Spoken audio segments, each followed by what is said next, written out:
further target the trend of violent teens. The intelligence between our force, we think that we're going to have Prince George's come on with us, as well as Metro Transit, will really allow for real-time intelligence that are following any type of spree before it gets started. You know, Washington, D.C. probably has more reporters and cops per capita than any city in the world. Even so, when you get down to the city government level, like this mayor here, Muriel Bauer, really she's not that much different than her mayor up the road, Stephanie Rawlings Blake, of Space to Destroy fame, of abandoning her police officers in the middle of a riot fame. When you get down to it, you know, she's down with the program. She's down with the Washington Post. She's down with the Democrats in Washington who run Washington, which is, yeah, we're going to talk tough on crime, but when we catch criminals, we're going to pat them on the head, beg their forgiveness for all the racism causing them to commit these crimes. We're going to apologize for not giving them more midnight basketball, more after-school programs, more free stuff. That's why they committed all these crimes. So she's definitely in that school. Now here's a question. So you just saw her say what she was going to do to stop this crime as if it just started yesterday. Okay, so now that you watched it like 2 minutes ago, 3 minutes ago, can you tell me what she said? No, she didn't say anything. So Washington, D.C. is a very dangerous place.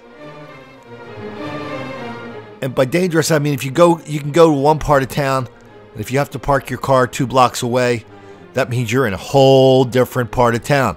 I just did a story on this last night from the Liberty Bowl in Memphis. A couple from out of town. Oh, let's go to Memphis to see Arkansas play in the Liberty Bowl. Great. They go park in a nice part of town. On the way from the Liberty Bowl back to the car, they get lost. They're in a totally different part of town. So you see on the video, they're getting the hell beat out of them. Old white couple. And so people like the mayor of Baltimore and the mayor of D.C. are both together on the fact that we're not going to arrest our way out of this mess. Black people are relentless victims of relentless white racism. That's why cops are always picking on them all the time for no reason whatsoever. You know, we did a story last week about how a bunch of people from halfway houses, you know, the people that commit all these unbelievably violent crimes, but the judge looks at them and says, you know, you're not a bad kid. If you just made a few wrong decisions. So we're going to put you in a halfway house.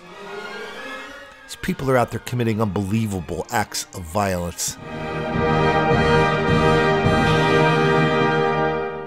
And now we have the mayor of Washington, D.C. coming up, and she's not even talking tough. You know, it's like she's not up. Did she seem upset at all this crime in D.C.? At least, you know, every once in a while in Washington, you'll find a neighborhood activist who's also part of the same Democrat machine in Washington. She'll stand up and go, oh, we don't like all this, you know, we don't like all the crime and violence and rape in Washington, D.C. We got to do something about it. At least, you know, they know enough to say that. This mayor doesn't even know enough to say that. So if you're down in Washington, D.C., one of the most heavily policed, still one of the most dangerous cities in America,